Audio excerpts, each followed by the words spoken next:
dapat nikmat sudah dia dapat. Jadi kita buat ibadat. Sudah tentu akhlak kita kat Mekah, hati kita bersih tu kan. Mak bapak kita pada tempat yang sewajarnya. Ada. Kalau hijau. Bismillah. Assalamualaikum warahmatullahi wabarakatuh. Allahumma salli wa sallim ala sayyidina wa habibina wa rasulina wa uswatina Muhammad wa ala alihi wa sahbihi ajma'in, amma ba'd. Qala Allah Ta'ala fi kitabihil karim wa kitabihil aziz, a'udzu billahi minasy syaithanir rajim, ya ayyuhalladzina amanu taqullaha haqqa tuqatih wa la tamutunna illa wa antum muslimun. Yang membawa maksud, wahai orang-orang yang beriman, bertakwalah kamu kepada Allah dengan sebenar-benar takwa. Apa maksudnya tuan-tuan dan puan-puan? Maksudnya Allah Maha Kuasa, Allah Khaliq, Maha Pencipta, minta kita ni takwa dengan sebenar-benar, original, bukan copy ori. Bukan takwa yang kita cerita dekat Facebook tu, alhamdulillah selesai tahajud. Bukan juga takwa yang kita tunjukkan daripada amal ibadah kita. Oh bagusnya, khusyuk. Orang tengok tak? Orang tengok tak katanya? Ya, bukan itu. Bukan juga takwa yang terletak pada nama haji, kiai, da'i. Belum tentu syurga. Tetapi Allah nak takwa yang tulus dari hati. Yang Tuhan empunya diri, Dia tahu takwanya macam mana. Dan Allah Maha tahu setiap takwa kita. Dan ayat yang sama Allah ingatkan, wala tamutunna illa wa antum muslimun. Jangan kamu mati melainkan kamu berada dalam keadaan Islam. Yang saya muliakan lagi saya kasihi pihak jawatan kuasa, terutamanya pengerusi surau An-Najah Perisin 9, timbalan pengerusi, seterusnya jawatan kuasa pengurusan, para imam, para bilal, dan tuan-tuan serta puan-puan yang dirahmati oleh Allah sekalian. Apa khabar semua? Macam tak berapa je. Ada masalah rumah tangga ke? Kalau ada, settle lah elok-elok ya. Janganlah cerita dekat Facebook. Buruk benar apa-apa je. Tuan ya. Ustaz Lutfi, sahabat saya di Mahkamah Syariah Wilayah Persekutuan, dia cerita antara fakta kes isteri mohon cerai dekat suami sebab bergaduh pasal apa? Tuan-tuan tahu pasal apa? Suami kutuk isterinya brutu. Ada juga sebab nak bercerai sebab ubat gigi. Jadi lepas ni tak payahlah guna ubat gigi ya. Tidak, bukan itu maksudnya. Maksudnya masalah rumah tangga settle lah elok. Baiklah tuan-tuan dan puan-puan, malam ini saya Da'i Hadari memohon izin daripada pihak jawatan kuasa serta tuan-tuan dan puan-puan untuk mengapalai forum kita. Saya sangat beruntung kerana bersama dengan saya handsome orangnya. Nasib baik pakai jubah malam ni. Saya ingat dia pakai macam dekat Tanyalah Ustaz tu. Garang tengok pakai uniform ya. Kapten Maritim Ustaz Nik Kamarudin Juno. Apa khabar Ustaz? Sihat Ustaz?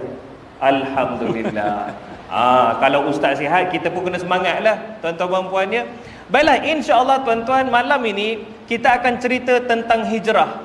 Dan saya nak bagi kredit kepada pihak jawatan kuasa surau An-Najah, terutamanya tuan-tuan dan puan-puan, sebab hadir malam ni. Sebab tadi imam rakaat yang pertama, imam baca tentang apa? Imam baca tentang apa ayat tadi?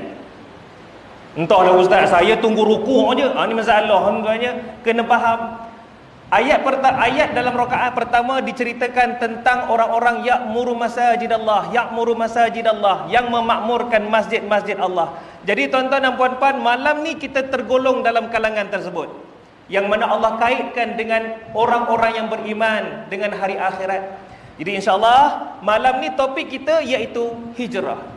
Baik Ustaz, ni tak nak buang masa lah, soalan pertama lah. Sebab tengok Ustaz relax je main phone ni ya.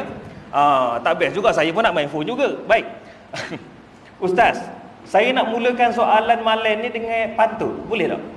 Dengan pantun. pantun. Bismillah. Anak saudara perempuan ustaz tinggi saham, kalau masuk meminang jangan marah. Malam ni kami nak betul-betul faham apakah erti sebenarnya hijrah. Silakan Ustaz.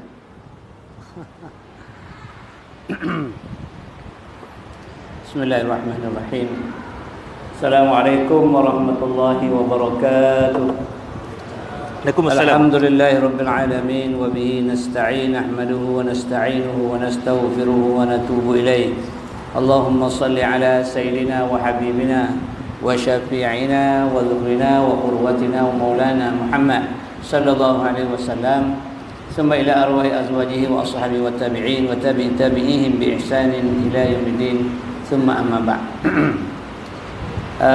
Pengurusi acara, juga pengurusi forum, dan juga yang akan bakal ditanya juga nanti. Jangan harap dia pengurusi dia tak kena tanya lah. Sebab dia nak tanya ni, dia otai dia junior. Confirm lah junior. Aduh. Kena lah kejap lagi. Dia bagi kita pula dengan pantun nak jawab kata pantun ni? Kena jawab lah. Ikut. Okey, tengok dulu kipas Kipas besar berpusing-pusing. Orang di bawah sejuk kering.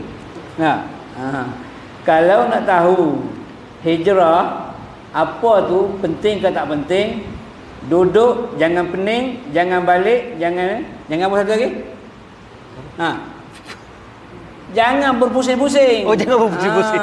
Kejap keluar, kejap masuk. Dan nak main pantun sangat. Nak jawab pantun ni.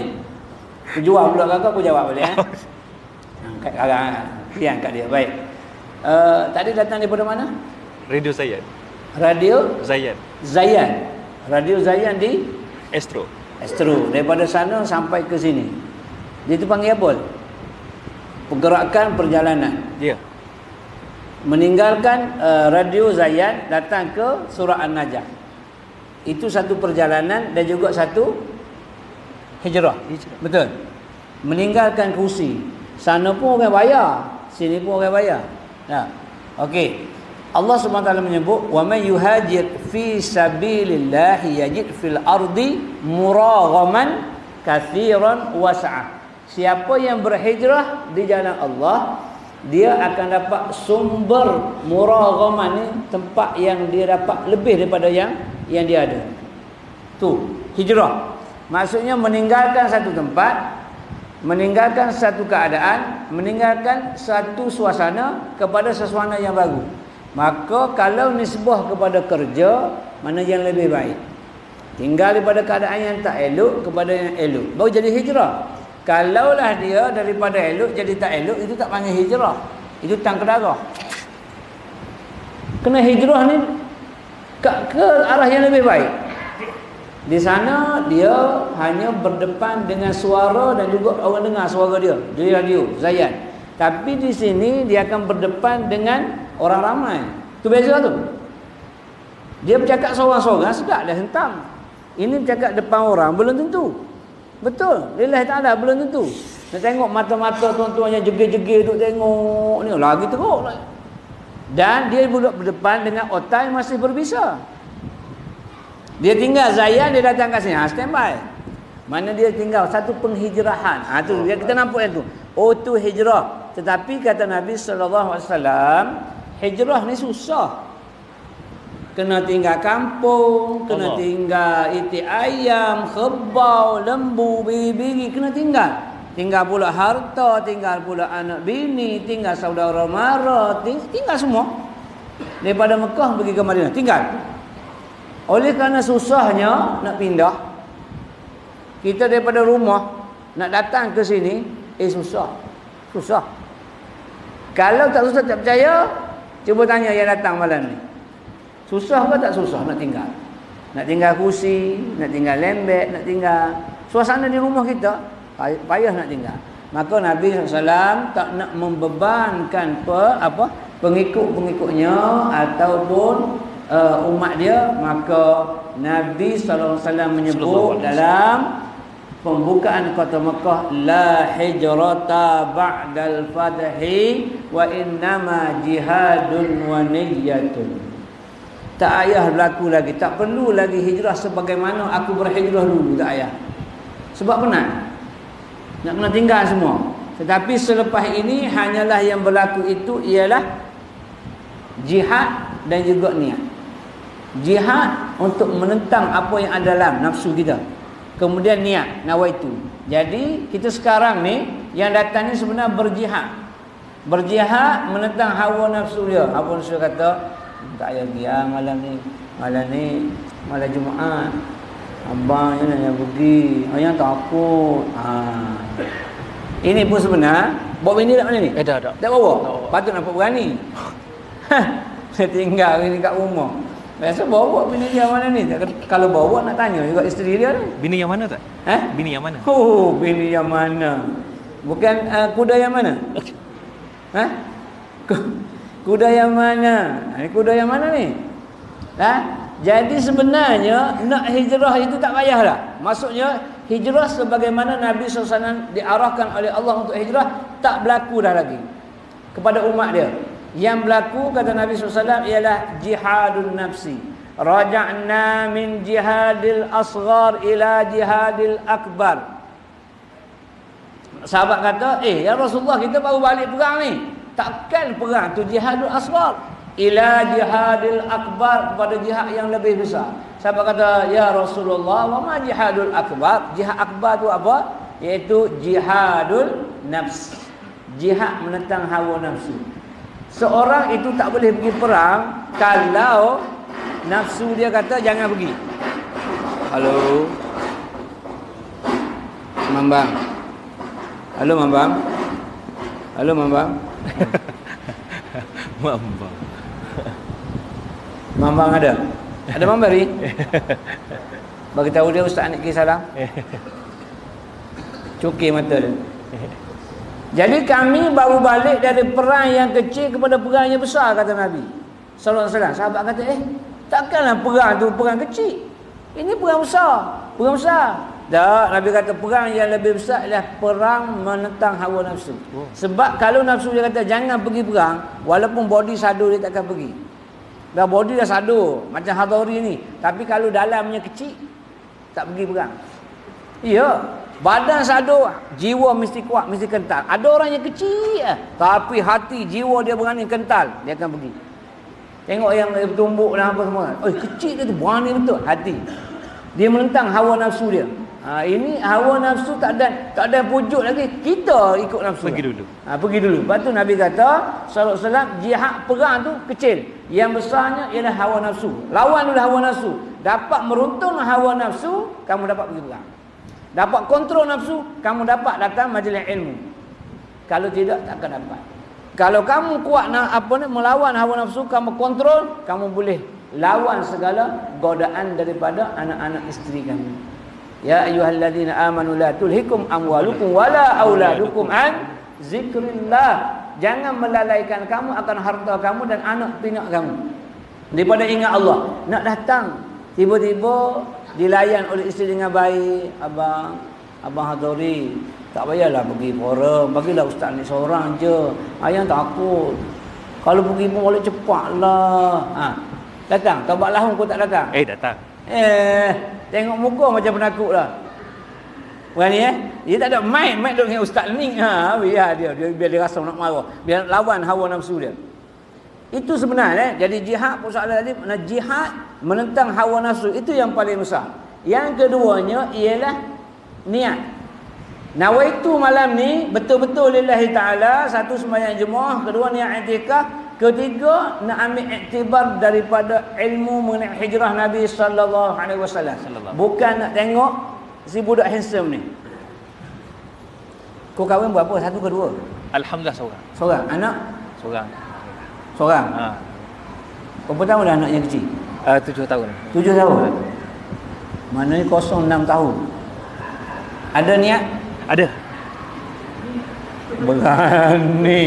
Bini tak ada niat. Niat yang mana? Niat yang 3 tu kah? 03 tu. Apa bini wasak tu? Takut juga kan? Niat tu nak tengok dia ke nak ambil ilmu? Kena betul ambil ilmu. Kena pesan dia tu.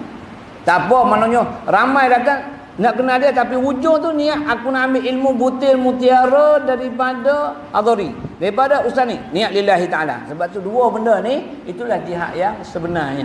Selepas daripada pembukaan kota Mekah tak ada lagi. Kota Mekah bila buka? Futhul Mekah. Berapa ribu sahabat, ramai sahabat tu.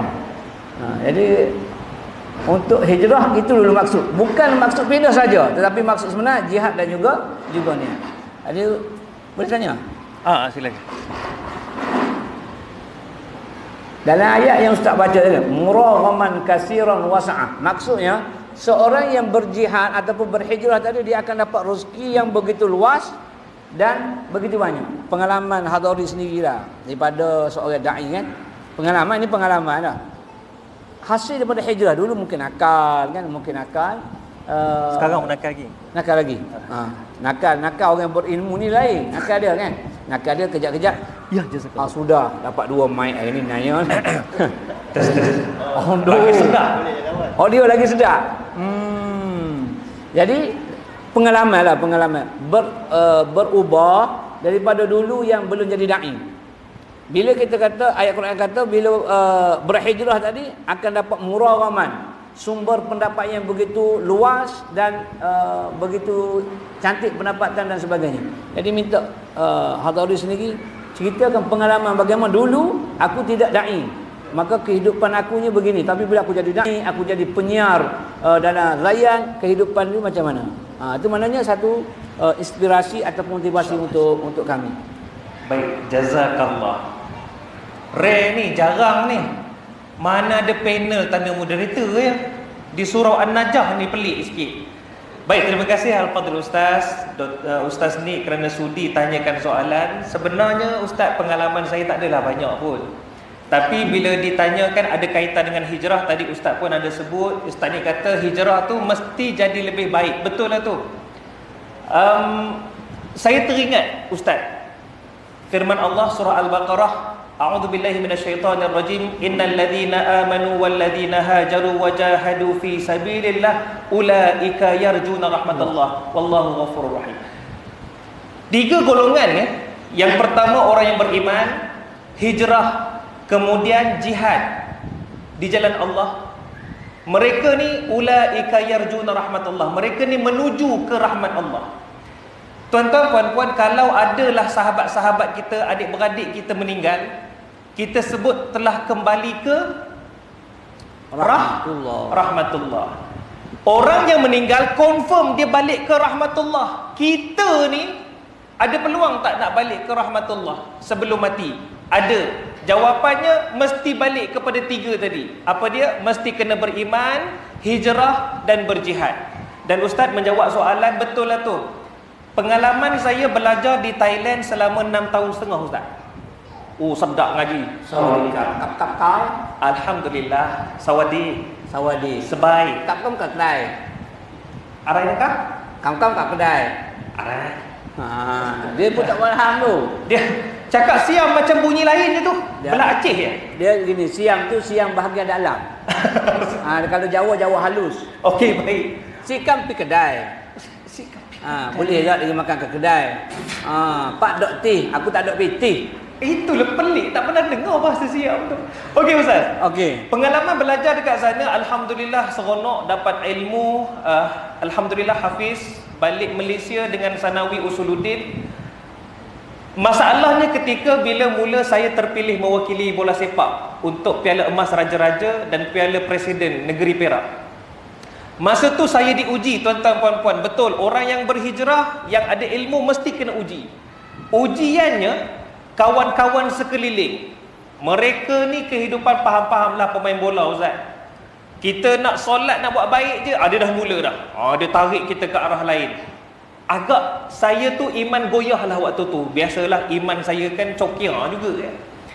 Jadi Allah salurkan saya ke arah yang betul, iaitu Allah tarik saya. Tiba-tiba keputusan saya ke UiTM berjaya. Main bola sepak dengan UiTM 6 bulan. Tiba-tiba Allah bagi satu yang saya anggap mula-mulanya ujian. Tetapi tak, itu suratan Allah. Saya injured lutut kiri, ACL, anterior crucial ligament. Ligament lutut kiri saya fully torn, putus sepenuhnya. Jadi tak boleh main bola dah. Masa tu Dr. Anwar Suun, seorang doktor di UiTM, dia nasihatkan saya untuk berhenti, maka saya ditamatkan kontrak. Saya masa tu lost ustaz. Aduh, tak boleh main bola. Ni kita dah bayang dah jadi Ronaldo ni. Pandai ke main bola, body macam ni? Ay ustaz. Dulu six pack. Maradona betul. Tengok size Maradona. Argentina. Janganlah potong, malu ustaz. Jadi apa yang berlaku ustaz? Tuan-tuan puan-puan, ada satu audition betul-betul belakang Fakulti Sains Sukan, iaitu dia buat dekat Fakulti Meskom. Audition Da'i Pendakwah Milenial. Saya tak nak pergi mula, jujur. Sahabat saya, dia kaki surau juga. Dia kata, Hadari, engkau kan budak pondok. Dulu saya kata, ikut aku. Mana? Ujian ada audition ni. Audition apa? DAI. Dia kata DAI. Saya pun pelik lah, DAI benda pula DAI. Rupa-rupanya saya pergi, rupanya DAI. Ingat kau dying tu. Itulah. Tak apa, saya ingat mati DAI kan, mati ustaz. Jadi apa yang berlaku, saya pun pergi. Dipendekkan cerita, alhamdulillah Allah pilih saya sehinggalah saya berjaya masuk ke 10 yang terakhir. Daripada 10 yang terakhir sampailah ke finalis. Walaupun tuan-tuan puan-puan, masa tu saya jurusan sains sukan. Yang lain tuan-tuan, imam masjid, pengetua madrasah, lepasan daripada Universiti Jordan, lepasan Universiti Madinah, lepasan Al-Azhar. Saya mahasiswa sains sukan. Kan tak kena tu masuk final. Tapi alhamdulillah ustaz dan juga para penonton, ni saya luahkan ni pengalaman saya. Apabila kita berhijrah ke arah yang lebih baik, Allah kurniakan rezeki yang saya pun tak tahu mana datang rezeki itu. Betul tuan-tuan puan-puan. Dulu saya ingat rezeki saya pada bola, lutut, ligamen putus. Rupa-rupanya Allah bagi rezeki saya satu daripada pengacara, habis da'i dapat pengacara Qori Junior, dapat pula akustika Ramadan. Lepas daripada tu tanyalah ustaz, IKIM FM panggil saya pula ustaz. Dapat radio IKIM, pair pula dengan pian untuk warna pagi IKIM FM. Dapat lagi pengacara 2017, pengacara Jejak Rasul. Waktu tu pergi, saya pun tak terfikir macam mana boleh dapat. Pergi ke Palestin, Jordan dan Turki. Habis tu Zayan pula masuk Minang ustaz. Yang 12, saya 12. Ya, 12 rangkaian. Satu rangkaian 5,000, 12 kali 5, 60,000 sebulan. Janganlah kira yang itu. Astagfirullahaladzim ustaz. Budak kecil ni. 60,000 sebulan. Tak, gaji saya boleh beli coklat je ustaz. Allah. Muraghaman kasiran wasa'ah. Allah. Dan ustaz, sambung. Tanyalah ustaz pula waktu tu buat live, dia panggil pula da'i dan saya menjadi antara da'i yang terpilih. Tak cukup dengan tu ustaz, alhamdulillah saya merupakan sekarang ni pembimbing kerohanian untuk Otai Burger. Otai Burger ambil saya. Sekarang ni saya TV lah. Saya bagi motivasi lah ustaz. Bukan masuk TV. Tak. Yang ni Otai Burger lah. Jadi alhamdulillah, saya tanya kebanyakan orang, dia buat satu kerja, 2 kerja dah rasa letih. Saya ni tak minta 3 kerja, 4 kerja datang dekat saya. Saya tak, mana datang? Tadi on air habis pukul apa? Tadi habis pukul 7. Pukul 7. Bermula pukul 3. Maknanya daripada orang lutut tu putus, Allah tarik letak di mulut. Oh lah. Iya. Sedar tak sini? Sedar tak sedar? Daripada situ putus, Allah tarik beri kekuatan di mulut. Allah. Kalau Allah tak bagi putus kat situ, mulut tak akan bunyi punya. Percaya tak? Jangan main bola sampai bengkok peti-peti. Tengok bengkok peti. Memang main bola kuat ni. Maksudnya ustaz ni salah doktor lah ni. Dia silap kan? Betul ni, Allah Ta'ala putuskan sini, tarik kat situ. Allah. Ni, dia ni pemain nampak lincah tapi tidak menjadikan gol, yang risau. Orang Kelantan panggil duk ngolek Tiago, duk curi ayam dia, curi ayam tu. Yang duk buat sembang dengan keeper. Tiba-tiba bola mari, offside, tak jadi gol ni. Apa? Betul? Ustaz tak tengok saya lagi. Mana? Saya sekarang ni main hat-trick ustaz. Cabaklah, aku dah lutut cabut nak main apa. Tapi memang rezeki dia lah. Betul, kita tengok lah. Lutut cabut ligamen kat situ putus, Allah tarik. Tak, betul tak? Tak letih, betul? Sambung. Sambung Ustaz. Samalah Sambung, ini. sambung. Ini nak tengok pengalaman Ya, murah ya. kasih biar kita nampak rupa-rupanya hijrah daripada satu hijrah pada satu hijrah Nabi SAW sehingga boleh mentadbir dunia dengan Islam. Hijrah lah. Kau tak hijrah tak boleh takbir lagi. Saya teringat Ustaz, guru saya dulu Baba Abdul Qadir, orang panggil Baba D di Kokpo Patani. Dia kata hadari mu jangan lupa, dia kata. Mu akan berjaya dengan Quran. Kamu akan berjaya dengan Al-Quran, bukan sebab kebolehan. Saya masa tu kita budak kan macam argue lah. Apa pula orang lain minta kerja semua dengan kebolehan. Orang minta kerja dengan kelulusan. Saya pun masa tu tak apalah.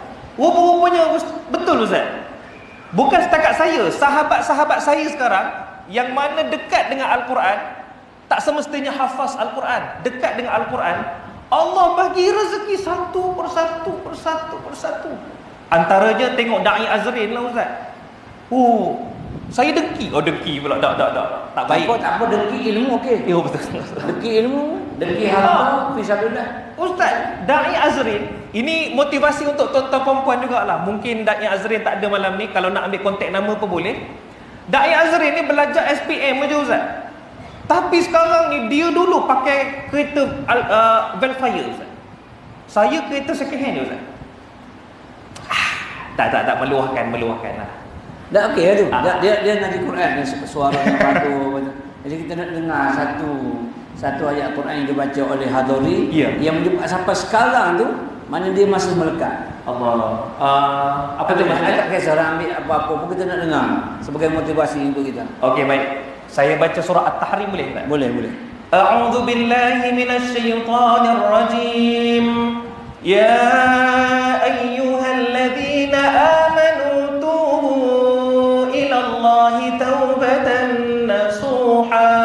Asa rabbukum an yukaffira 'ankum sayyi'atikum wa yudkhilakum jannatin tajri min tahtiha al-anhar yawma la yukhzi Allahu an-nabiyya wal-ladhina amanu ma'ahu nuruhum yas'a bayna aydihim wa bi aymanihim yaquluna rabbana atmim lana nurana waghfir lana innaka ala kulli syai'in qadir.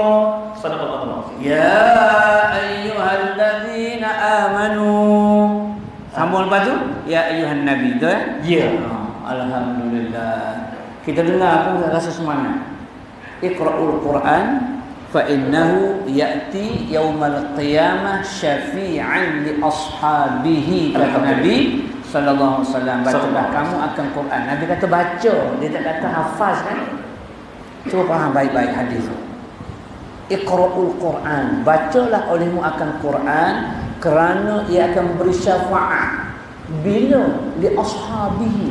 Betul. Maksudnya apa yang berlaku pengalaman dengan Quran tadi, bila dia baca Quran memberi syafaat atas dunia, dah dapat syafaat Al-Quran. Saya cakap lillahi ta'ala. Saya tak pernah neki dengan harta orang, tapi saya selalu dengar. Selalu kalau dengan partner dengan dia sekarang ni, dia dengan Anas Gai yang kerap dipanggil di TV3, TV9 untuk tanyalah ustaz. Saya fikir kenapa dia orang, apa yang lebih sangat dia orang ni? Nak kata handsome lah juga kan. Kalau nak banding dengan aku zaman-zaman tu memang aku lagi ramai peminat. Nampak. Dulu zaman umur 30-an. Tapi juga kita sedih, rupanya betul. Bila kita berjinak rapat dengan Al-Quran, dia beri syafaat untuk dia. Cuba bayangkan kita orang lama ni, Rayyan pun tak kenal kita, Zayan pun tak kenal kita, yang sana tak kenal kita. Mungkin kita tak berapa rapat dengan Al-Quran. Jadi cuba kita ubah macam mana kita rapat Quran. Setiap hari bangkit lepas sembahyang di masjid surah, bacalah Quran sendirian pun tak apa. Takut nak ikut di masjid surah mungkin dibaca panjang, kita ada urusan lagi berjambat. Baca sendiri. Tak boleh satu muka surat, tak boleh penuh separuh. Jadi Quran itu sebagai rutin harian macam breakfast gitu. Maka hasilnya tengok sekarang. Saya sebut ni sebab nak tengok hasil. Sebab saya bukan rancang soalan apa dengan dia ni. Sebab tengok Hadori okey beres. Hadri kata, ustaz, kau Hadri tak apa, kau call dulu. Kalau dia tak dapat, dia tolak, beritahu aku. Itu je. Tapi insya-Allah dia Ya, itulah bila dia apa, orang yang ingat Al-Quran ni, catur dia. Dia penat macam mana pukul 7, dah habis pukul 7 nak rehat, sembahyang maghrib, bekerja-kerja datang. Tapi Allah bagi sebagai syafaat untuk dia. Quran itu sebagai kekuatan. Jadi pengalaman dia di situ kita kena ambil. Tak kira siapa pun kita ambil Quran itu sebagai sumber inspirasi kekuatan kepada kita untuk kita mendapat syafaat. Syafaat di ashabi di dunia wal akhirah. Atas dunia dah bagi dah, ni bukti dia dah ada dah. Di akhirat maka lebih lagi insya-Allah. Maka baca Quran, jangan tinggal Quran. Tak pandai ada ustaz, ada tu imam kita. Terutama sekali bacaan-bacaan yang wajib dalam solat kita, iaitu wajib Fatihah. Surah-surah lain tak apa. Maksud tak apa itu maknanya baca, kalau baca kena baca dengan betul. Tapi Fatihah wajib belajar sebenarnya. Jadi jadilah Quran itu sebagai kekuatan kepada kita, motivasi kepada kita. Kita sebutlah banyak mana hal hijrah pun, kalau kita tak nak berubah. Quran dulu kita tak baca, sekarang aku nak baca sebab aku dengar Hadari cakap macam tu, dia banyak kita tengok. Kita nak sebut pun tak ingat dah berapa yang dia dapat. Alhamdulillah. Dia dapat tu rezeki dia, rezeki isteri dia, rezeki anak-anak. Mungkin rezeki itu mungkin tidak untuk dia, untuk ibu ayah dia, untuk perjuangan Islam ni kita tak tahu. Tapi Allah campak melalui dia, melalui Al-Quran. Jadi kita pun dekat dengan Al-Quran, dah ada dah, bukti dah ada dah. Sebab kita biasa nak ada bukti, mana ada bukti? Ini bukti dia. Ini contoh anak muda yang sentiasa baca Al-Quran, walaupun dulu kaki bola, dulu pernah pakai seluar pendek. Tapi taubatlah pakai seluar panjang, taklah pendek, dia pakai dalam tu ada tie. Ada tie. Tapi tie pun apa orang juga, tu nak kira. Tapi okey sikitlah daripada yang tak ada langsung yang nampak bulu betik. Dia sebab dia kaki dia banyak ni tompok-tompok exhaust motor, sebab tu pakai seluar panjang. Janganlah buka rahsia Ustaz. Tak nampak di sini pun nampak dah. Budak buah. Kalau budak buah lelaki mana ada tak ada tanda exhaust motor kat belah kiri. Ni, bertepek kat sini. Acik buka dah. Kalau tak ada pun dia bubuh aloe vera apa tak tahu lah. Jadi hijrah tu sebenarnya jangan kita ambil pengajaran iktibar daripada penghijrahan. Kita tengok dia, oh ni. Itu belum lagi ke suruh Hazri cari artis-artis yang berubah macam mana pintu hidayah untuk dia ada turning point, dia jadi seorang yang baik dan sebagainya. InsyaAllah dengan kata-kata semangat tadi, biarlah jadi kekuatan kepada kita untuk berubah. Dia sebagai ejen perubahan, maka kita berubah, dia akan dapat saham, kita semua akan dapat saham hasil daripada peringatan demi peringatan melalui peristiwa hijrah Nabi sallallahu alaihi wasallam. Ada sama kan? Ustaz cakap tu ada kisah yang ada kaitan dengan hijrah para sahabat ni juga. Mungkin boleh saya cerita Ustaz? Tuan-tuan puan-puan kenal tak Abdul Rahman bin Auf? Senyap aja, macam tak ada orang je Ustaz. Dia malaikat. Tuan-tuan puan-puan, Abdul Rahman bin Auf ketika hijrah bersama dengan Rasulullah, hartanya di Mekah disita oleh orang Quraisy. Hartanya disebutkan dalam kitab Hayatus Sahabah, hartanya 2 gudang emas di Mekah kena rampas. Jadi hijrahnya sampai di Madinah tak ada apa. Dipendekkan cerita, Rasulullah persaudarakan Abdul Rahman bin Auf dengan juga businessman yang namanya Sa'ad Al-Ansari. Bila dipersaudarakan, Abdul Rahman minta nak pinjam 50 dinar Ustaz. Rasulullah suruh bagi apa yang diperlukan, boleh bantu. Boleh bantu bagi ni. Ada yang ceraikan isteri nak bagi sebagainya. Betul, nak bagi. Abdul Rahman kata, tak, aku tak nak. Aku nak pinjam saja. Nak pinjam 50 dinar emas. Apa berlaku? Dia pergi ke pasar A, dia beli 50 dinar emas tu seekor unta, dia jual ke pasar B juga 50 dinar emas. Untung atau tidak? Kalau nak tahu untung atau tidak, kita bagi laluan kepada azan Aisyah dulu. Falyatafaddal ma'jura. Jangan ke mana-mana. Jangan ke mana-mana. Tanyalah ustaz biar tahu. Jangan keliru.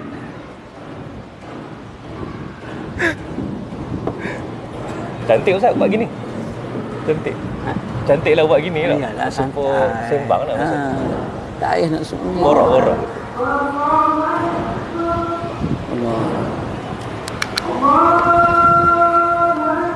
Mesti.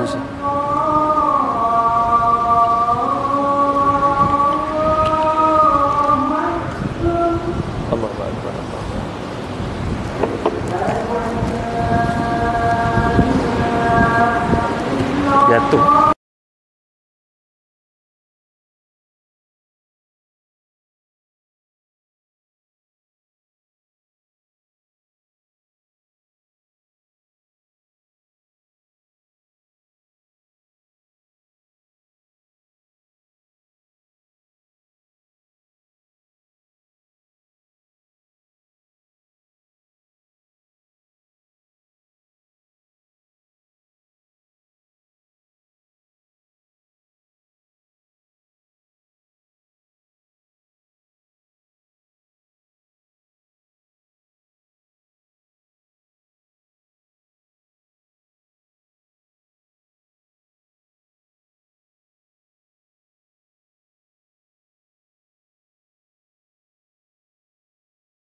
La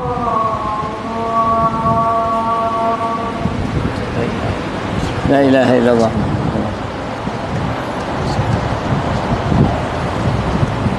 Apa ada? Kita balik sudah. Amin amin ya rabbal alamin. InsyaAllah kita sambung. Kejap lagi kita solat sama-sama ya. Jangan pula sekarang terlebih banyak insaf dia balik terus ya. Terlupa solat ni. Baik, tuan-tuan dan puan-puan, Abdul Rahman bin Auf pindah ataupun hijrah ke Madinah sehelai sepinggang, pinjam dekat Sa'ad Al-Ansari 50 dinar, beli unta A, pergi ke pasar B, dia jual 50 dinar. Untung ke tidak? Beli 50, jual 50. Macam tak untung. Macam tak untung. Apa yang berlaku? Dia beli pula dekat pasar B, pergi pasar C, dia jual yang sama. Rupa-rupanya sehinggalah seluruh pasar tu ada unta pemiliknya. Apa yang tak ada? Tali tak ada. Bila tali tak ada, dah mula kecek Kelantan ni. Jadi bila tali tak ada, unta banyak, ketahuilah bahawasanya unta ni dia tak macam lembu, tuan-tuan dan puan. Kalau lembu terlepas dekat sini, boleh cari dekat Perisin 9 juga. Kalau unta terlepas, jumpa kat mana agak-agak kau terlepas? Kat Thailand. Jauh sangat. Thailand perginya. Tuan-tuan jangan terkejut puan-puan, kalau unta terlepas, dia boleh pergi sampai ke Sungai Buloh. Sebab apa? Unta dia tak macam lembu, dia travel. Apa yang berlaku? Bila pemilik unta ni ramai, unta banyak, tapi tali tak ada, mereka permintaan jadi tinggi. Apa jadi pada harga? Naik. Rupa-rupanya tuan-tuan, Abdul Rahman bin Auf, setiap kali dia beli unta, dia ambil talinya, dia jual unta sahaja. Jadi tali penuh ada pada Abdul Rahman bin Auf. Beliau mendaftarkan perniagaannya sebagai saudagar tali unta. Dia jual bandar tu. Jual bandar? Bandar second hand. Second hand. Tapi second hand pun ustaz, kalau dah orang nak, dan ni jenama. Dockers second hand. Dockers second hand. Ada Dockers. Tali unta tu nak jenama Dockers lah. Mana ada tali unta Dockers? Agak ya. Jadi apa berlaku tuan-tuan? Orang sanggup bayar dengan nilai yang paling tinggi. Akhirnya diriwayatkan ketika Abdul Rahman bin Auf nak memulangkan pinjaman beliau 50 dinar emas kepada Sa'ad Al-Ansari, Abdul Rahman bin Auf 4 kali ganda hartanya lebih banyak daripada Sa'ad Al-Ansari. Dan dia tak bayar 50. Tak bayar 50 kali ganda. Dia panggil Al-Qardul Hasan. Itu kaedah sebenar dalam Islam. Kalau kita pinjam, kita tak boleh sebut dalam majlis akad itu berapa nak bayar. Saya pinjam dengan hadari katalah 50,000 buat. Banyak sebab dia gaji dia pun 60,000 sebulan. So saya ambil 50,000 sekali pinjam. Bila bayar nanti saya bayar kat dia 65,000. So 15,000 itu bukan riba. Sebab saya tak janji pun dengan hadari untuk bayar 65. Saya kata, pinjam duit 50,000, ustaz suntuk duit ni nak awak kahwin. Ustaz nak kahwin? Ustaz bawa orang rumah tak malam? Ada? Kak? Okey. Jangan bagilah, dia kata hadari jangan bagi, tak contoh mudah lah. Maksudnya 50. Jangan janji. Kalau saya janji dengan hadari, tak boleh kau bagi kat aku bayar kau nanti 60,000, 65,000. 15,000 confirm riba. Confirm dah riba. Tak sempat taubat, neraka lah tempatnya. Sebab Islam ni hidup ni ada dua je. Imam Ghazali kata hidup ni cukup mudah. Fi'lut ta'ah wa tarkil ma'asi. Pinjam pak patah perkataan tu tuan-tuan, ibu ayah hafal malam ni.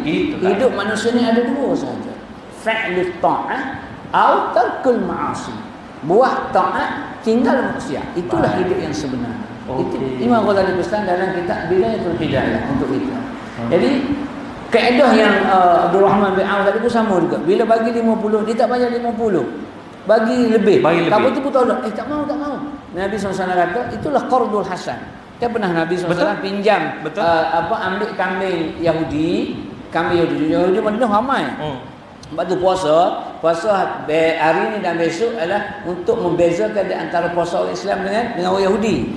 sebut sikit lah. Jadi kalau tak sempat hari ni, besok adalah hari last untuk puasa hari Ashura. Walaupun tepat ketika itu Nabi Musa menang dengan Fir'aun, jadi orang Yahudi semua puasa, tapi sebab itu ialah hari itu. Maksudnya bila hari itu ditentukan dengan hari Ashura, hari ke-10, maka dia tak perlu nak gabung dengan hari yang lain. Sebab tadi ada orang tanya, sebelum datang ada ustaz tanya, saya, isteri saya dengar dalam radio ke apa kata, dengar kuliah dalam TikTok ke YouTube ke apa tak tahulah sekarang.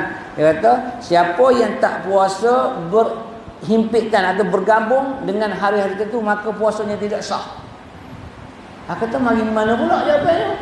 Dia kata, ustaz tu ustaz siapa? Kitab mana? Dia kata, siapa nak puasa besok hari Ashura, kena puasa pula lusa hari Sabtu. Kalau tidak, dia kena puasa hari ini dan juga besok. Kalau tidak, puasanya tak sah. Sah atau tidak sah ni Allah yang tentukan. Rukun Islam macam mana yang kata. Jadi kitab mana yang kata tak sah? Kalau kata makruh, gagah lagi. Tapi dia kata tak sah.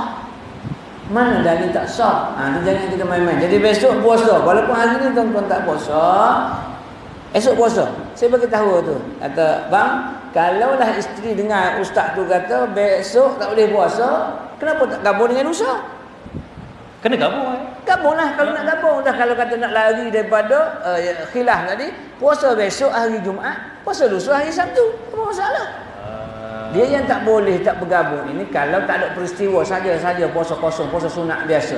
Tapi kalau ada peristiwa puasa hari Arafah, hari Ashura, hari-hari yang telah ditentukan sunat dia, maka tak perlu gabungan. Cuma yang ini nak membezakan sahaja. Jadi puasa hari ini dan besok untuk bezakan Yahudi. Tapi sahabat dah puasa dah hari ke-10 sebelum tu. Tak timbul isu pun. Jadi nak puasa, kena puasa lah besok. Kalau tak mampu apa-apa, tahan juga diri untuk puasa, untuk dapatkan kafaratun sanatun lima qablaha. Diampunkan dosa sebelum setahun yang lalu, dosa kecil yang tidak berkaitan dengan manusia. Pakak-pakak puasa esok. Satu jimat berah. Betul. Jimat berah tak makan tengah hari. Tapi dia santak juga makan maghrib. Baik, sama jadi al-qardu hasan tadi. Itu saya seling. Qardu hasan maknanya begitulah kaedah Islam yang diajar. Sebab Nabi SAW bila pinjam kambing tu kambing jantan. Bila Nabi bayar balik, Nabi bayar kambing betina bunting. Sahabat kata, ya Rasulullah, engkau ambil kambing jantan, kau balas balik kambing jantan lah. Kenapa kau bagi kambing betina bunting? Nabi kata, inilah al-qardul hasan, pinjaman yang paling baik. Jadi bila dapat yang kambing betina orang Yahudi tu dapat, kemudian bunting lagi, pasti ada untung dia. Yahudi kata, baik sungguh Muhammad, walaupun aku lawan dia. Akhirnya Islam Yahudi tu dengan akhlak Nabi SAW. Ini hijrah dia. Hidup kita, itulah keadaan dia. Tengok, ya Allah, macam ni hebatnya Nabi SAW. Sebelum ni tak berlaku. Pinjam RM1, bayar RM1. Pinjam RM100, bayar RM100. Mulai hari ni kalau kita pinjam RM100, bayar RM120. Mungkin kawan kita tak nak. Kalau kawan kita tak nak, bawa anak-anak dia. Kau ada berapa orang anak? Aku ada 3 orang. Jom kita pergi makan. Aku tak nak lah anak tak sihat sama. Ambil beri kepada anak. Bagi anak 10-10 minit. Jadi RM130 sama juga. Ataupun bayar dia di kedai kopi, pergi kedai arak. Bayar. Kita bayar. Jadi belanja makan dan juga bayar balik RM100 atau RM1,000 ataupun RM50,000 lagi. Itu al-qardul hasan. Kaedah sama dalam peristiwa hijrah Abdul Rahman bin Auf. Dia bayar lebih. Boleh saat dia kata la. Rasulullah kata, inilah qardul hasan. Kaedah dia. Bila sebut kisah ni Ustaz, betul lah macam Ustaz cakap di awal tadi. Bila siapa berhijrah sebenarnya ke arah lebih baik. Tuan-tuan puan-puan, kan tadi kita sembang hijrah Abdurrahman bin Auf sehingga sehelai sepinggang tak ada apa. Ketika Abdurrahman bin Auf wafat, apa yang ditinggalkannya? 1000 ekor unta, 100 ekor kuda dan 1000 ekor kambing. Dan dia ada 4 isteri. Setiap seorang isterinya menerima, kalau dikiranya asalnya dinar emas, tapi kita convert kepada ringgit Malaysia, sebanyak 40 juta ringgit Malaysia. Allah. Kita nak menikah 4, tapi isteri baru seorang, minta RM20, kena maki isteri tu. Duit ni. Tapi itulah Abdurrahman bin Auf. Betul, hijrah membawa banyak rezeki, membawa banyak kebaikan kalau kita menghayatinya Ustaz. Sebab tu kita kena berhijrah, kena berubah daripada Bukan kita tak baik, mana kita dah baik dah. Ubah biar jadi lebih baik, kehidupan yang lebih baik, perangai yang lebih baik, tutur kata yang lebih baik. Itu sebenarnya kita nak durus wa ibar daripada peristiwa hijrah Nabi sallallahu alaihi wasallam. Bukan hanya nak cerita Nabi sebelum daripada berhijrah, Nabi kematian bapa saudara, kemudian kewafatan Khadijah, kemudian naik ke langit Isra wal Mi'raj, turun ke bumi, Allah perintahkan untuk berhijrah. Bukan hanya untuk sekadar itu saja, tak, tapi durus wa ibar, pengajaran, pembelajaran daripada hijrah Nabi sallallahu alaihi wasallam. Pada situ kita ambil sikitlah dulu wa ibar, amalan-amalan orang-orang tua dulu dia ambil apa jua peristiwa dia akan ambil sebagai iktibar, sebagai petua kepada anak-anak dia kemudian. Sebagai contohnya dalam peristiwa hijrah ini, baginda Nabi sallallahu alaihi wasallam berada dalam rumah dia sebelum pergi rumah Abu Bakar. Kalau kita perasan rumah Nabi sallallahu alaihi wasallam ialah maktabah sekarang. Perpustakaan sekarang tu tempat kelahiran Nabi SAW, dan tempat Darut Tauhid dekat dataran yang bau siap itu ialah rumah Abu Bakar. Jadi sebelum daripada hijrah itu Nabi SAW berada dalam rumah dengan Sayyidina Ali. Cuba kita lihat, Sayyidina Ali aku diarahkan oleh Allah Ta'ala untuk tinggalkan kota Mekah sekarang ni. Cumanya sekarang ni aku nak keluar tak boleh, semua kepungan dikepung oleh kafir Quraisy. Pemuda-pemuda sedang menunggu untuk membunuh aku, hidup atau mati bawa kepada kepala-kepala, ketua-ketua, kepala-kepala bapak punya Quraisy. Bapak-bapak kepala tu kepala bapak Kepala bapak tu lain tu. Kepala bapak-bapak kepala. Kok bahasa Indonesia bapak-bapak ke? Lebih manis lah Ustaz. Bapak-bapak. Kalau kepala bapak tu macam lain je Ustaz. Ketua di kawasan dia panggil apa? Bapak. Ketua kalau bahasa Teluk Intan dia panggil chief. Oh, kalau pak kita chief Natan ni. Chief itu chief penyamun lalu Piramli pun sama juga, chief juga tu. Chief penyamun. Tak apalah, bapak-bapak punya kepala lah. Jadi nak keluar tak boleh. Jadi kau sanggup tak ganti tempat aku? Nah, itu muslihah, tengok muslihah. Itu helah dalam peperangan, helah dalam perjuangan dan sebagainya. Dan kesanggupan Sayyidina Ali. Sebab itu Sayyidina Ali dalam riwayat yang lain kita sebut bukan radhiyallahu, kita sebut karramallahu wajhah. Tapi dapat kau Syiah kata karramallahu wajhah tu Syiah yang kata. Tak. Pertama, wajah Sayyidina Ali tak pernah menghadap berhala. Betul. Sebab dia Islam masa dia kecil. Tak ada nak sembah berhala lagi, tak ada menghadap berhala. 7 tahun saya. Umur dia lebih kurang 7 ke 8 tahun dia telah Islam. Sepupu Nabi SAW kan. Jadi mukanya tak pernah melihat berhala, tak pernah menghadap untuk sembah berhala. Maka karramallah, Allah muliakan wajah Sayyidina Ali. Satu. Yang kedua, kerana mulianya Sayyidina Ali tadi sanggup mati dalam peristiwa hijrah. Sanggup tidur di pembaringan. Orang Arab duk intai. Sebab dinding rumah Nabi SAW yang ada bukan sini batu macam ni, pelepah tamar, daun-daun tamar tu. Jadi Arab berbuka, selok ikan. Oh ada lagi. Kata mamak ada lagi, mamak ada lagi duk tidur dah tu. Kita main jerami dulu, duk main jerami. Popok Arab tu duk main jerami, mungkin nak jerami. Kenal tak? Besok dah tak ada nak test je. Main cotek 21. So duk main dah. Lepas tu waktu semua aduh lagi tidur. Mamak tidur lagi. Dah mamak tidur. Padahal tengah tidur itulah Sayyidina Ali. Oleh kerana dia sanggup itu, wajahnya sanggup tahan untuk digomoi, dipukul, dibelasah oleh orang-orang kafir Quraisy, maka dia layak untuk digelar karramallahu wajhah. Nabi SAW keluar dengan tenang daripada rumahnya, diriwayatkan dengan surah Yasin ayat ke-9. Itu Tok Guru kita suruh beramal dengan surah Yasin ayat ke-9.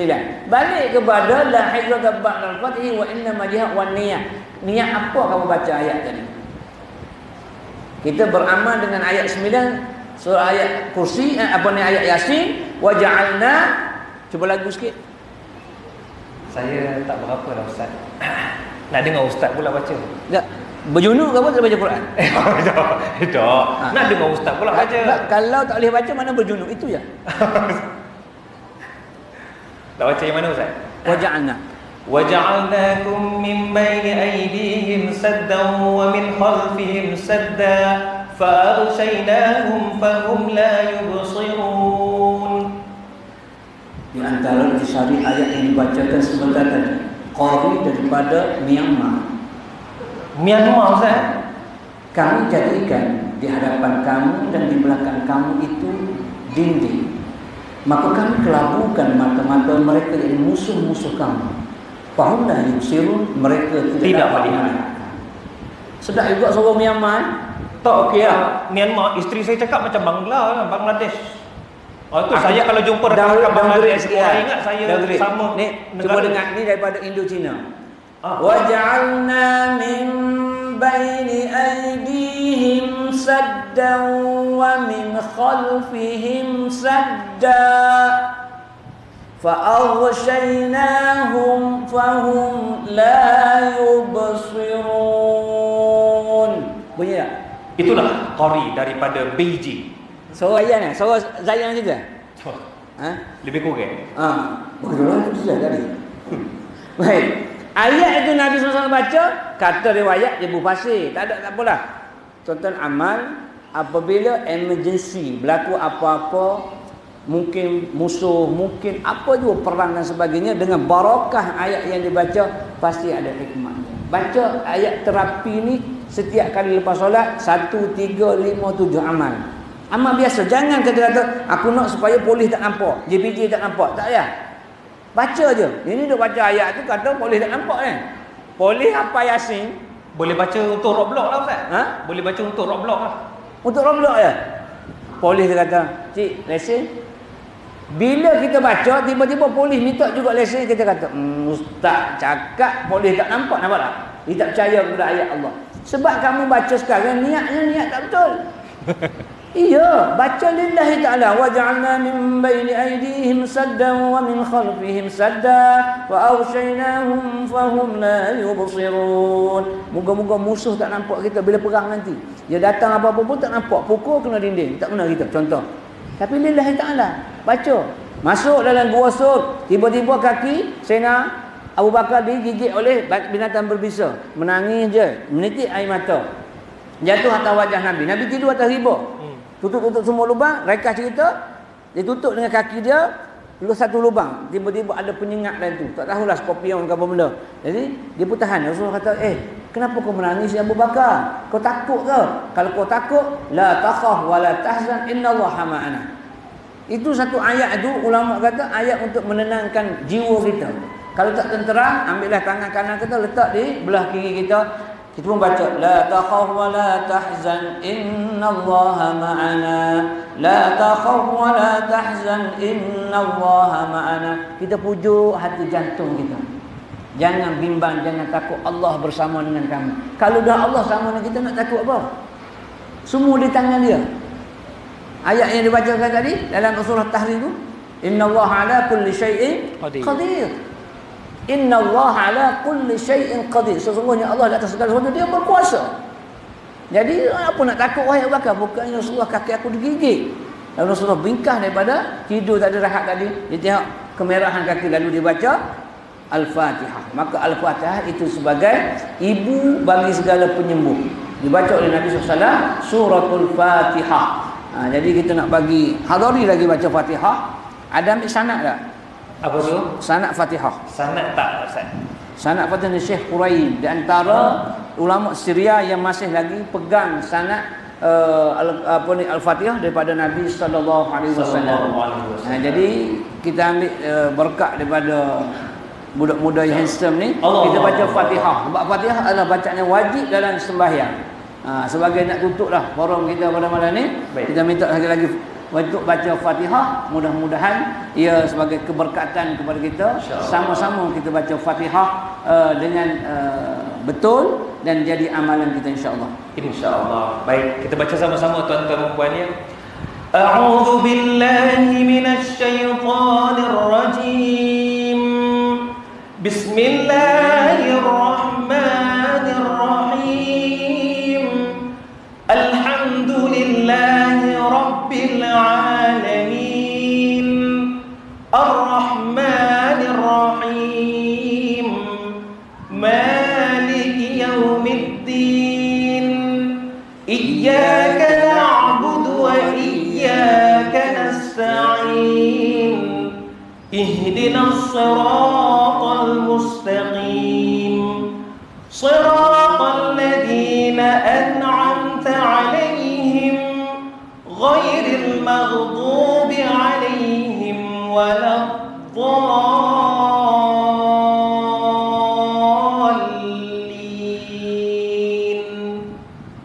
Amin. Alhamdulillah. Alhamdulillah. Jadi kita serah pada moderator. Oh, mudah hijau. Baik Ustaz. Mungkin sebelum habislah Ustaz ya, saya akan serah ke Ustaz sebagai khulasah lah, kesimpulan. Tuan-tuan, puan-puan, satu lagi kisah yang mungkin jadi pegangan kita. Tuan-tuan, puan-puan balik kena buat study lebih. Tuan-tuan, puan-puan kena cari kisah ni. Juga hijrah seorang sahabat yang dibuang keluarga. Pemuda, handsome Ustaz. Namanya Mus'ab bin Umair. Bila dibuang keluarga, Rasulullah pujuk dia, Rasulullah lantik dia jadi duta Islam yang pertama hijrah ke Madinah. Antara yang diislamkan oleh Mus'ab bin Umair, Sa'ad bin Ubadah, Sa'ad bin Mu'az, Uzaid bin Fudail. Tiga-tiga nama ni adalah mereka yang bukan calang-calang abang long kawasan Madinah. Bila mereka Islam, ratusan penduduk Madinah turut masuk Islam. Sini ada abang long kawasan macam tu? Perisi 9, tak ada ya. Seorang lagi yang masuk Islam di bawah Mus'ab bin Umair, seorang yang Nabi sebut dalam kalangan sahabatku. Sahabat Rasulullah ada berapa tuan-tuan? 100,000 lebih. 124,000. 124,000 pembukaan pertama. Allahu Akbar. Tuan-tuan, puan-puan, kata Nabi, dalam kalangan sahabatku, insan ini, sahabatku ini yang faqih, yang tahu paling pintar halal dan haram. Siapa? Yang Rasulullah lantik menjadi duta ke Yaman sebelum baginda wafat. Namanya Mu'az bin Jabal. Juga diislamkan oleh Mus'ab bin Umair. Tuan-tuan, puan-puan, hebatnya Mus'ab, walaupun dibuang keluarga, mak ayah tak mengaku anak, akhirnya Mus'ab bin Umair dalam peperangan Uhud volunteer pegang panji. Tuan-tuan tahu tak, orang Arab kalau perang, yang menjadi target utama musuh ialah mereka yang memegang bendera. Kalau ditakdirkan kita perang, ni saya nak tanya dalam surau ni, siapa yang berani pegang bendera?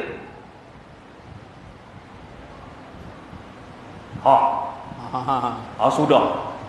Ni nak dekat PRN kan, bendera banyak nanti ni kena gantung ni tuan-tuan. Gantung beranilah, pegang tak berani perang. Tuan-tuan, maksudnya kalau perang, yang pegang bendera tu, yang baling tombak, yang memanah, yang pegang pedang, yang pegang kapak, semuanya akan target pembawa bendera. Dalam peperangan Uhud, kerana kesilapan sedikit, pasukan pemanah turun. Apa yang berlaku? Pihak musuh yang menggantikan Abu Sufyan, panglimanya ialah Khalid Al-Walid. Dia kata, wahai tenteraku, bersatulah, ikut aku. Pusing bukit Uhud, serang musuh dari belakang. Akhirnya Rasulullah luka. Abdurrahman bin Auf kena tetak belakang, tetapi masih selamat. Yang saya nak kongsikan, Mus'ab bin Umair pegang bendera, panji tangan kanan, kena tetak, sempat ambil dengan tangan kiri. Musuh tengok masih lagi tertegak bendera tu, patah balik, U-turn kuda. Tuan-tuan, puan-puan, jangan tanya saya pula, U-turn kuda macam mana Ustaz? Pandai-pandai lah tuan-tuan. U-turn kuda, potong tangan kiri. Mus'ab sempat letak di celah bahunya. Lalu diambil tombak, ditusuk dada Mus'ab bin Umair. Lalu syahidlah Mus'ab yang mulia. Ketika para syuhada yang gugur dikumpul, Rasulullah melihat satu persatu jasad yang sudah tidak bernyawa. Pada satu jasad ini Rasulullah menangis. Disebutkan dalam kitab, Rasulullah menangis sedikit teresak-esak. Agak-agak siapa yang baginda tengok? Mus'ab bin Umair. Dua-dua tangan tak ada, mukanya, wajahnya tak dapat dicam kerana ditetak. Dadanya berlubang, kena tusuk. Ada satu kain yang tutup pada badan Mus'ab. Tutup kaki, nampak kepala. Tutup kepala, tarik, Rasulullah tarik, tutup kepala, nampak kaki. Rasulullah tanya para sahabat, ya wahai sahabat-sahabatku, adakah ini sahaja saki-baki yang tinggal harta pada Mus'ab? Kata para sahabat, na'am ya Rasulullah. Tuan-tuan, Siapakah Mus'ab? Di Mekah, dia anak jutawan. Anak jutawan kak, tapi sanggup mengikuti Rasulullah sallallahu alaihi wasallam kerana Allah. Akhirnya terpilih menjadi syuhada, yang mana begitu hebat pembawa panji yang menahan panji tersebut daripada jatuh, akan tetapi terpilih oleh Allah sebagai syuhada. Yang sedihnya hanya tinggal kain yang ketot tu sahaja pada badan. Allah. Itulah para sahabat yang terkenal dengan jiwa mereka bukan setakat berhijrah, tetapi berhijrah menjadi lebih baik. Sebagai kesimpulan Ustaz, boleh tak Ustaz kongsikan apa yang kita boleh buat sebagai umat Islam zaman sekarang yang penuh cabaran ni untuk berhijrah lebih baik? Silakan Ustaz. Baik, kalau kita tengok, dia anak orang kaya, maksudnya anak yang cukup kaya. Bila dengar dakwah Islam, dia tak boleh nak berkembang di Mekah, lalu dia ikut Nabi SAW, dia tinggal semua kekayaan. Lalu mak ayah dia kata, Mus'ab, engkau pilih di antara Muhammad dan aku. Dia kata, aku pilih Muhammad. Sebab itu dia berhijrah dengan Nabi SAW, maka berlakulah perjuangan dia sehinggalah menjadi syuhada di Uhud bersama dengan Hamzah. Ya, Hasil Allah.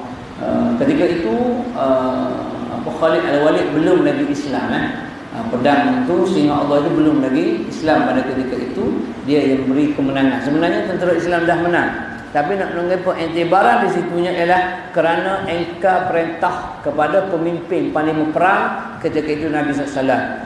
Bila mana tengok harta perang, maka pemanah-pemanah Jabal Rumah telah turun. Rasulullah kata tunggu dulu, tak dengar juga, turun kerana harta. Kerana harta, maka Khalid dengan helah peperangan pusing ke masjid yang ada sekarang di Uhud tu, naik ke atas Jabal Rumah, kemudian yang di bawah tu maka ditembak dengan manjangit daripada atas. Jadi atas ni sudah pasti akan dapat kemenangan. Maka di antaranya ialah Mus'ab, sebab bendera itu sebagai panji-panji agama untuk membawa kepada syiar seorang satu-satu negeri ataupun negara. Maka kita mungkin sebab tu Nabi kata tak berlaku dah hijrah lepas pada buka kota Mekah, tapi jihad yang sebenar. Apa jihad kita? Apa yang kita buat untuk Islam? Disoal oleh Allah Ta'ala, apa yang kita buat untuk Islam? Sembahyang untuk kita, puasa untuk kita, zakat semua untuk kita, tapi untuk Islam apa dia? Peristiwa Nabi Allah Ibrahim dibakar dalam api Namrud, yang membantunya ialah burung ciok, burung sahaja. Pergi ambil air simbah dan sebagainya. Maka api itu padam, tak padam pun. Maka tanya kita, apa yang kita buat untuk agama, apa yang kita buat untuk Islam sebenarnya? Yang kita buat untuk Islam selama ini, apa dia? Untuk menaikkan agama Allah Subhanahu Wa Taala. Jadi kita tanya apa yang kita boleh buat untuk agama. Tak banyak pun apa, Allah mengira usaha kita untuk menaikkan agama Islam. Islam ya'lu wa la yu'la alaihi. Islam itu memerintah, bukan Islam itu diperintah. Sebab kalau kita biarkan Islam itu diperintah, bukan memerintah, maka akan jadilah sebelum penjajah. Bagaimana kita nak lakukan sembahyang pun susah, jadi macam di Mekah. Maka kekalkanlah apa yang ada ini dengan transformasi yang lebih baik, berhijrah ke arah yang lebih baik dengan niat lillahi ta'ala, niat betul-betul kerana Allah Ta'ala. Ya Allah, inilah perjuangan aku untuk menegakkan agama-Mu di muka bumi, maka aku akan memilih siapa yang akan melaksanakan hukum-Mu di muka bumi. Kena tu. Buat orang tanya, Ustaz, macam mana nak buat? Maka bila ada pilihan raya, pilihlah pemimpin yang adil. Kalau siapa dengar khutbah Jumaat, hari Jumaat yang lepas di khutbah Selangor, taatlah kamu kepada pemerintah selagi pemerintah itu taat kepada Allah dan juga Rasulnya. Tiada ketaatan kepada pemerintah atau siapa pun juga bernama makhluk selagi dia tidak taat kepada Allah dan juga Rasul. Pegang kata-kata itu. Itu kata-kata Nabi SAW, memberi kekuatan kepada kita untuk kita buat demi agama Allah Subhanahu Wa Taala. Jadi kita tutup majlis kita pada malam ini, insya-Allah. Mudah-mudahan dengan sama-sama kita bacakan doa, mudah-mudahan kita semua dengan rahmat kasih Allah Subhanahu Wa Taala, insya-Allah.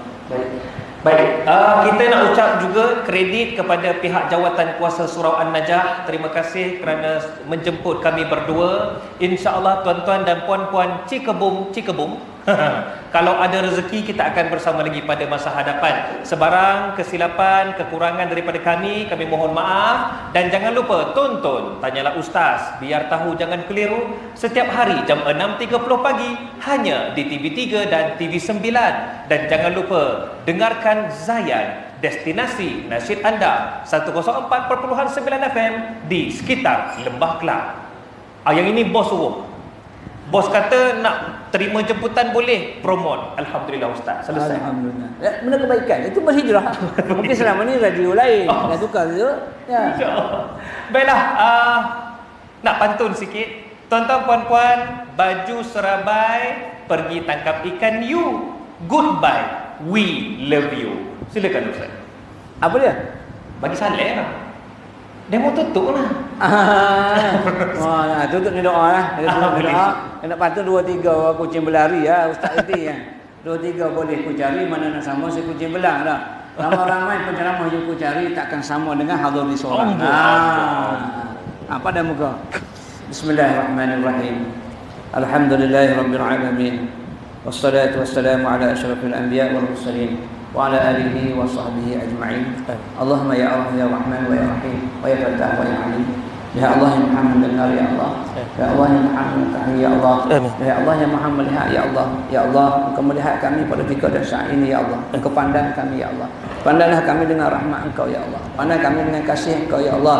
Pandang kami dengan rahmat-Mu ya Allah. Pandang kami dengan kasih-Mu ya Allah. Amin. Jangan Engkau pandang kami dengan benci, marah, murka-Mu ya Allah. Kerana dosa-dosa kami ya Allah. Kami berjanji padamu ya Allah, kami akan akur tunduk pada perintah-Mu ya Allah. Tapi waktu yang sama kami buat maksiat yang mendatangkan kebencian, kemarahan-Mu ya Allah. Maka di rumah-Mu yang mulia ini ya Allah, pada taman syurga-Mu ya Allah, ketika mana doa kami diaminkan oleh malaikat-malaikat-Mu di langit ya Allah, kami mohon keampunan-Mu ya Allah. Daripada kecelaruan hidup kami ya Allah, kami ingkar akan perintah-Mu ya Allah. Kami jauh daripada sunnah Nabi-Mu ya Allah. Ya Allah ya Rahman Rahimin, kami mohon keampunan-Mu ya Allah. Maka ampunkanlah kami ya Allah. Ya Allah, walaupun kami tidak sehebat Mus'ab ya Allah, walaupun kami tidak sehebat Abu Bakar ya Allah, sanggup untuk mati kerana agama-Mu ya Allah, namun jadikanlah kami hamba-hamba-Mu ya Allah, yang akan meninggalkan segala keburukan ke arah kebaikan ya Allah. Kebaikan demi kami teruskan ya Allah. Dan kami akan menjadi hamba-hamba-Mu yang benar-benar taat kepada perintah-Mu dan Rasul-Mu ya Arhamar Rahimin. Ya Allah, keampunan juga kami mohon dalam rumah-Mu yang mulia ini ya Allah, akan ibu dan ayah kami ya Allah, yang kami tumpang rahimnya selama 9 bulan 10 hari lamanya ya Allah. Muliakanlah ibu-ibu kami ya Allah, muliakanlah ayah-ayah kami ya Allah, muliakanlah mereka ya Allah, bariskanlah mereka ya Allah sebaris dengan para Uhud-Mu ya Allah, para Badar-Mu ya Allah ya Arhamar Rahimin. Ya Allah, kami juga mohon padamu ya Allah, pada ketika dan saat ini ya Allah, lapang luaskanlah barzah ibu dan ayah kami ya Allah, selapangnya rumah-Mu dan seterangnya waktu ini ya Allah. Siramilah kuburan mereka ya Allah dengan mawar kasturi haruman daripada syurga buat mereka ya Allah. Ya Allah, dengan Engkau hubung kaitkan kubur mereka ya Allah dengan busuk-busuknya neraka-Mu ya Allah, hanyir panahnya neraka-Mu ya Allah. Allahumma ja'al qabrahum rawdatun min riyadil jannah wa la taj'al qabrahum حفرة من حفر النيران. اللهم انقلهم من ضيق القبر واللحود إلى جنتك جنات الخلود إلى ظل ممدود وماء مسكوب وفاكهة كثيرة لا مقطوعة ولا ممنوعة وفرش مرفوعة مع الذين أنعمت عليهم من النبي والصديقين والشهداء والصالحين. اللهم ya Allah, ampunan juga ya Allah buat guru-guru kami ya Allah, ustaz-ustazah kami ya Allah, ajar kami ya Allah, Engkau wujud kita baka ya Allah, jua ya Allah sahabat handai kami, jiran tetangga kami muslimin dan muslimat ya Allah ya Arhamar Rahimin. Ya Allah, sembuhkanlah ya Allah sakit-sakit di kalangan kami ya Allah. Ya Allah, damaikanlah hati-hati yang bersengketa ya Allah, tautkan dengan kasih rahmat Engkau ya Allah. Rezeki sempit luaskanlah ya Allah, sedikit banyakkanlah ya Allah, banyak berkati cukup buat kami ya Allah. Lindung diri kami, ahli keluarga kami, negeri dan negara kami ya Allah, pada penyakit-penyakit berbahaya ya Allah, gila, safak, kusta ya Allah, Covid yang masih melanda ya Arhamar Rahimin. Rabbana atina fid dunya hasanah wa fil akhirati hasanatan wa qina azabannar. Wa sallallahu ala sayyidina Muhammadin wa ala alihi wa sahbihi wa sallam. Walhamdulillahi rabbil alamin. Taqabbalallahu minkum. Inna wa minkum taqabbal ya karim.